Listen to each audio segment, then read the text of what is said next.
No pressure. That's what trailers do, though. No pressure, Nick. So Nick, go ahead, take it away. Okay, hi. Good afternoon, everyone. My name is Nick Mars. I just am very recently a Christian since April 7th when I had a near-death experience with my whole family in Belize. I'm just going to give you a brief rundown because I have been in a lot of places like this. I've been in a lot of youth shelters, youth detoxes, youth detention centers, youth psych wards. I think I was kicked out of school when I was in grade 6, transferred to a psychiatric facility because I was getting in fights like almost every day. From there I went to an alternate school where I was paid about $10 a day in East Vancouver to go to school. I had to go live with my grandparents because no school in the district wanted me in their school. When I came back to Port Moody, there was a heroin epidemic in Port Moody, so I was 15 years old, so I started doing heroin at 15 years old. I also started doing armed robberies, stealing cars, break-and enters, like very frequently, all the time. By the age of 16, I was in a treatment center. I had been arrested countless times, and it was my first introduction to like trying to have a normal life. I did not know, though, the treatment center at the time they didn't have, this word was not invented really yet. It was like harm reduction model. There was no 12 steps, there was no God, there was no other solution beside yourself. It was like your own thinking was your own solution, which, you know, the problem can't be the same as the solution. Anyways, needless to say, within a couple months after getting out, I was completely loaded again, back in the same treatment center by the age of 18. Left with a girlfriend that time, but no really idea of anything about how to live. Again, lots of crime, lots of addiction, hurt everybody that I loved. At this time, when I went back into addiction, I mean, I got to some different kind of lows. I was panhandling underneath the First Avenue overpass in Vancouver. I got sober, I don't want to call it like, but I ended up on methadone for 3 years on a methadone program. I was one of the few people that I know that actually successfully tapered off of methadone. And I liked that so much that I ended up getting back on methadone about 3 years later for another 3 years and tapering off of methadone for a second time. Got heavily involved in crime and growing weed, selling drugs, lots of armed robberies, home invasions. I've been like kidnapped, shot at, like I can't even tell you like I'm not gonna get into like a whole big thing. I have a very big addiction history. By the end of it, I had a $500 a day habit, and the only way I could feed my habit was to rob the drug dealers. So I decided to rob a bunch of drug dealers that all knew where I lived. Hence, I didn't live where I lived anymore, and I was back on Main and Hastings, a place which I used to frequent from when I was about 15 years old. I ended up in a treatment center, which was my first exposure to any sort of a solution other than myself. So I got to this treatment center. I was still very angry, had a gangster mentality, and after about 3 weeks, everyone else in the treatment center, most of them, people were starting to get happy. They were having like a little bit of joy in their life, and I was like super miserable. I was like the Grinch, like in the corner, like, you know, like fuck this place is a joke, blah, blah, blah. Like just kind of, I wasn't taking it seriously, but I started to want what the other people had because they were getting happy, and I seriously hated my life. So I started to do the 12 steps, one of those things. Like they asked you to pray, and I wouldn't pray, and I was finally like, okay, I'll like pray, and you know, something like it was like a small shift, and things started to change, and I got willing, and I started going through a 12-step based program, basically like praying to God to like remove my addiction, getting rid of my defects of character, stuff like that. I still had a lot of fear and anxiety around. I couldn't do like a thorough step 5. There's like a thing where you kind of like tell a lot of your stuff to somebody else. Couldn't do it. Couldn't get past some of the stuff on there, but. Anyways, long story short, I ended up working at this treatment center. I kind of white-knuckled it. I got a year sober, and I relapsed, and I ended up back in the downtown east side, living at the Balmoral Hotel. The first time was the Balmoral. I can't remember the second place, another equally beautiful place to live. And I ended up in another treatment center, and I was sitting in there at like maybe 30 years old, like with a bunch of guys that were like, this is my 12th time in here, this is my 19th time in treatment. And I was like, man, I don't even want to, like, I can't do this again. Like, I can't even believe I'm here right now. So I actually checked myself out of treatment at 2 weeks, and I started doing like a bunch of serious 12-step, but it was like, I got right into like prayer, service, you know, doing detox panels. I took a guy through the steps when I was 6 months sober, and I got my life back. This whole time, I didn't really have like a full understanding of it. I was like, there's some power out there. There's something in my life that has saved me from like these countless like car crashes, shootings, kidnappings, like everything. For some reason, I was always like not there on the day everyone went to jail, or like there was like, I always seemed to be like, get out like just by the seat of my pants, and everyone else is like gone for 10 years. So I met my wife about 9 months sober. We kind of evolved our brand of spirituality. My wife is Cree, my kids are part Cree. We started doing like a ton of like sweat lodges. I love that stuff, UEP ceremonies. And my wife had a thing where, so my wife, from the time she was 5 or 6 years old, she could, what I guess refer to it now, she could see in the spirit. So she could see ghosts and hear ghosts. She could see like what we thought was like your relatives. Like we'd go into a house, she'd be like, oh, there's a ghost over there. I'd feel kind of funny, but I was like, I'm sorry that you see the ghost. Whatever, no big deal. Her parents didn't have any understanding of this. They would take her to like a doctor, take her to a psychiatrist, bring a priest to the house to try to pray the devil out of her, right? Not knowing about like this is like one of like the gifted discerning spirits is one of the giftings they talk about in the Bible. So, anyways, I met her. She could see these spirits. I couldn't. Whatever. We started to have a normal life together. We're both sober. We're both in AA. We're both like trying to lead a God-centered life, but we're like not knowing exactly what God is, but we're doing a lot of different things. At some point in there, she takes me to this place. It was called a spiritualist church. My first time in there, it's like a regular church. They read a book, they sing some songs. At the end, the person is like apparently like a medium or whatever. I walk in there, the guy's like at the end in front of everybody, he's like, I have your grandfather here. His name is John, he was dead. His name was John. I'm like, what? He says you're thinking about starting your own construction company, which I just talked about with my wife 2 days earlier about starting my own construction company. How does he know that? He says you work for somebody with the letter M. I work for a guy named Matt. He says the guy's dishonest. The guy owed me a bunch of money. Start saying all this stuff. My hair is standing up on the back of my neck. Long story short, we started going to that church.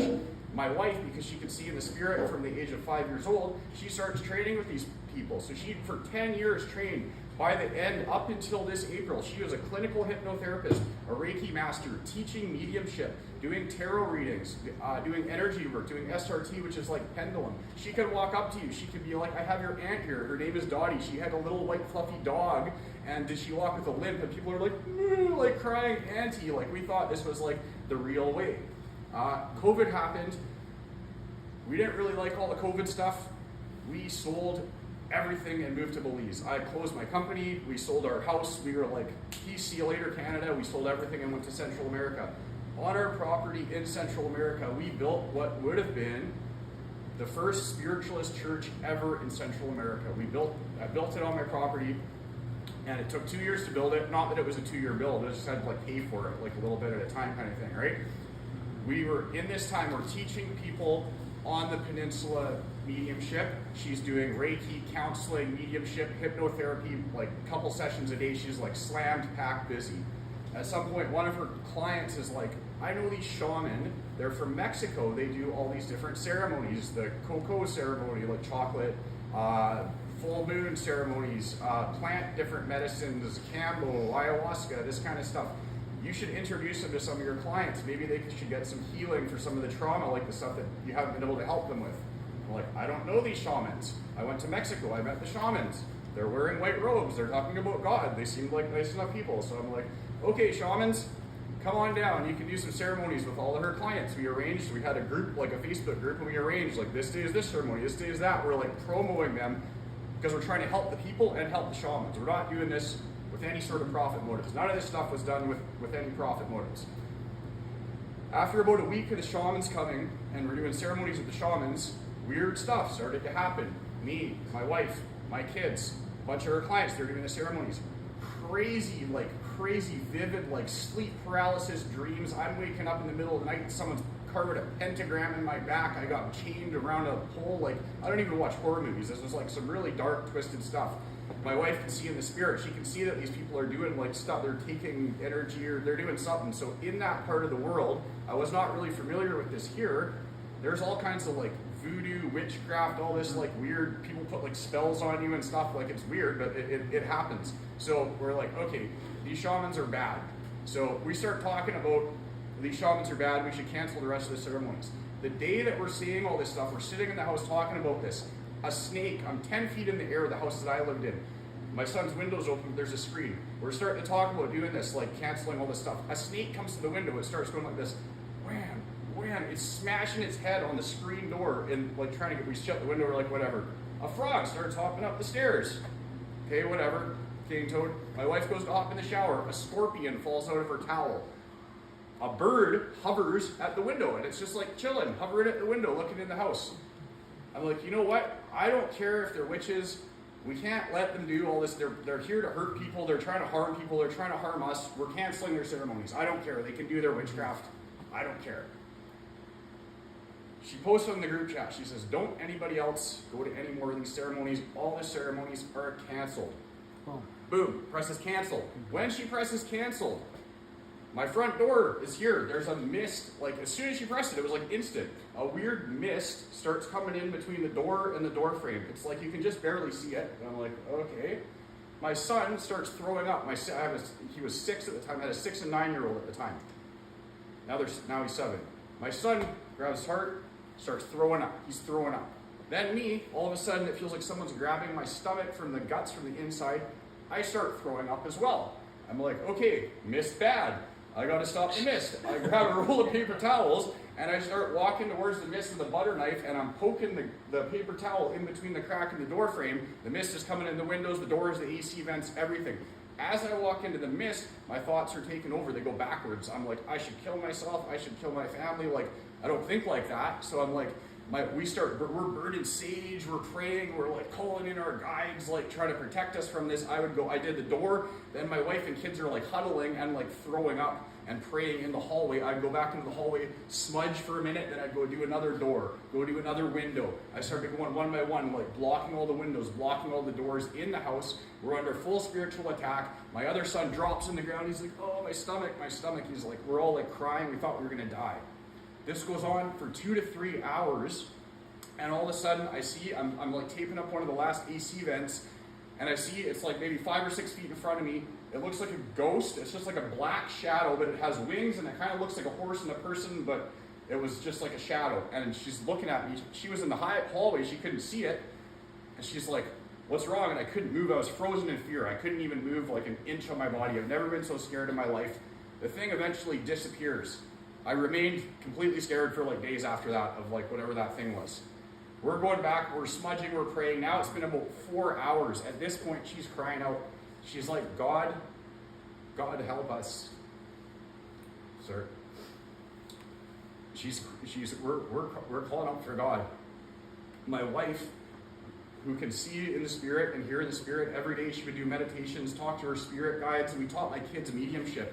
We taught my kids could take a deck of cards, and we'd be like, guess what color the Uno card is? And they'd just do it normal. And I'd be like, okay, now ground yourself, open your chakras, call in your guides. And then all of a sudden they're hitting 80% on the cards. Like, we taught them this stuff. We taught them to talk to spirits, right?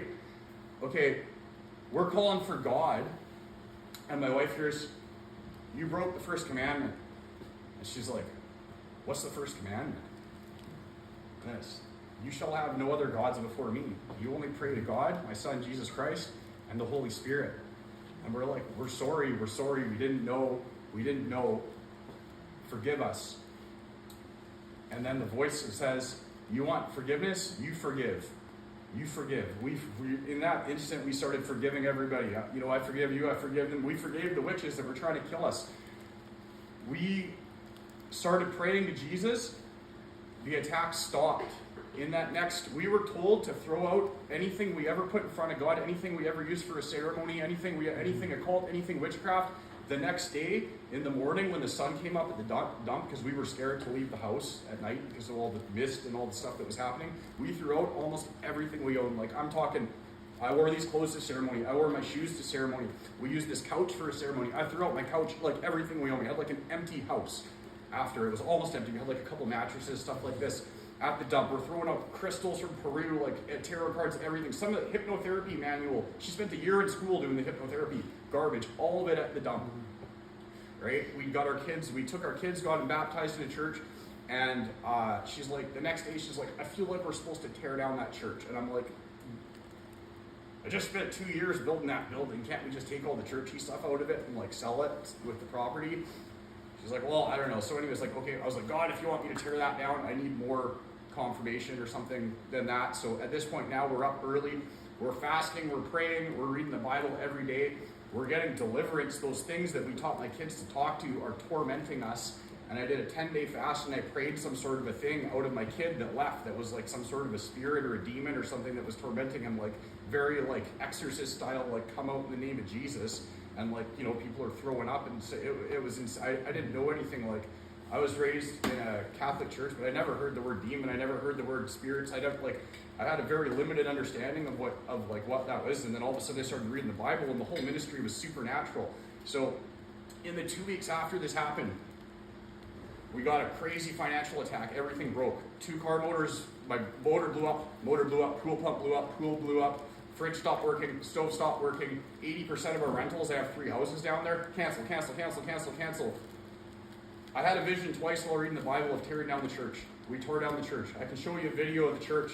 I can show you familiar spirits. I can show you orbs of light flying around inside the church before we cut it down. And I can show you me chopping the thing down with a chainsaw, pulling it over with my truck. And then as soon as we started loading up the stuff into the dump trucks, a rainbow, a circle. I know I've seen them a couple times in my life, but like a circle rainbow up in the sky after we tore the church down. So we became the most like instant. A guy tried to convince me to be a Christian a month before, and I mean like I kind of honestly I insulted him and I started going on about like residential schools, this and that. I was like, you know, you have your beliefs. You weren't there 2,000 years ago. I have my own beliefs. What? And then like instantly in that moment I was like, okay, I guess Ron was right. And I mean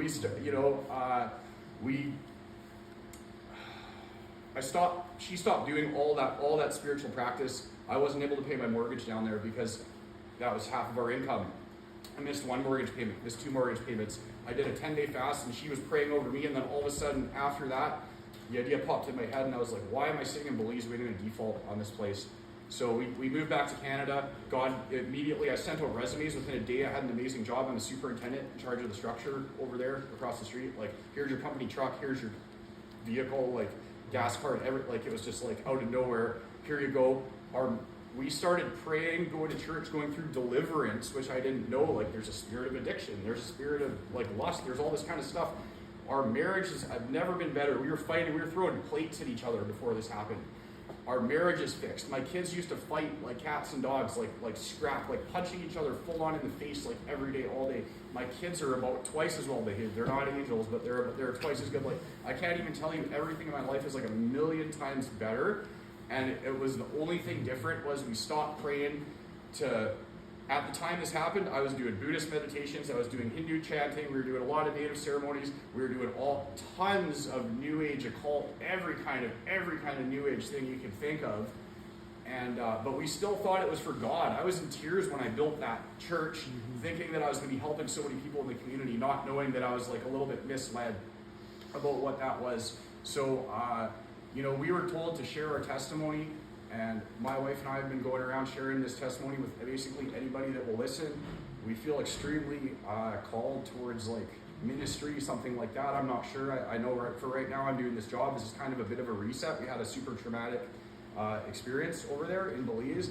A lot of people, I tell the story, they think the story is about some witches, or that, like I told my buddies, they're like, oh, that's crazy, those witches, ha ha ha. And then I'm like, no, like, it's not about the witches. It's like heaven is real, hell is real, Jesus is real, and like if you believe what's in the Bible, there's a life after, and eternity is like taking 1 grain of sand from the beach in Belize and walking to Canada with it, and when the whole beach is empty, that's 1 day in eternity.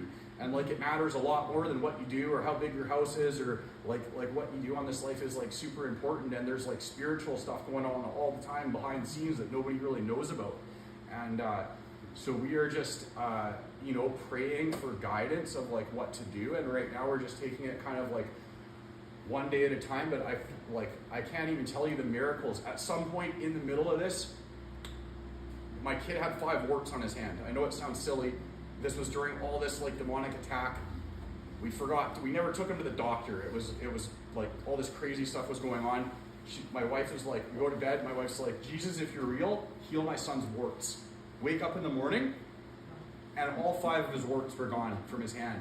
And I didn't know that kind of stuff still happened. I thought like the Bible was a bunch of stuff that happened a long time ago. And then I started looking at testimonies, And like, I mean, there's like people getting healed all the time. There's people that have been like raised from the dead during some of the revivals in the 60s. Like we just had some missionaries through our church that saw a guy raised from the dead in Africa like 6 months ago. Like it happens all the time. It's not in the newspapers, but like this is, it's a super real topic that for whatever reason is like kept a little bit like under the rug. And there's, it seems like 80% of the people that have a near-death experience, they're seeing Jesus. They're not seeing all, or seeing angels, or seeing something like in line with that, right? They're not seeing any of this other stuff that was more recently, all roads lead to the same place, or like whatever it is, the last like 50 years is like a popular belief system, right? I'd be happy to like share more. I don't want to like hostage the thing for a super long amount of time, but thank you all for having me and like sitting through this, right? I know you don't all. This testimony goes really, like, with people that have known me for 20 years. I've never said any kind of thing like this to them, right? And they're like, they take it really seriously, right? Sometimes when I say it to a stranger, they're just like, maybe the guy's crazy or whatever. But like, I can assure you, I'm a competent, normal member of society, is whatever happens nowadays. And this is, I'm not seeing, unicorns and stuff in the. In the sterile at the construction site there, this is just like a crazy God experience that happened. And, I pray that, like, that would happen for you too. Not the bad part of it, but just like the faith and the finding that. Like, there's nothing anybody could ever tell me in a million years that says, like, God isn't real, Jesus isn't real, or like that isn't the way. Because, like, when you have one of those experiences, it'll change your entire life, right? Thank you, Nick. Thank you very much. Thank you so much.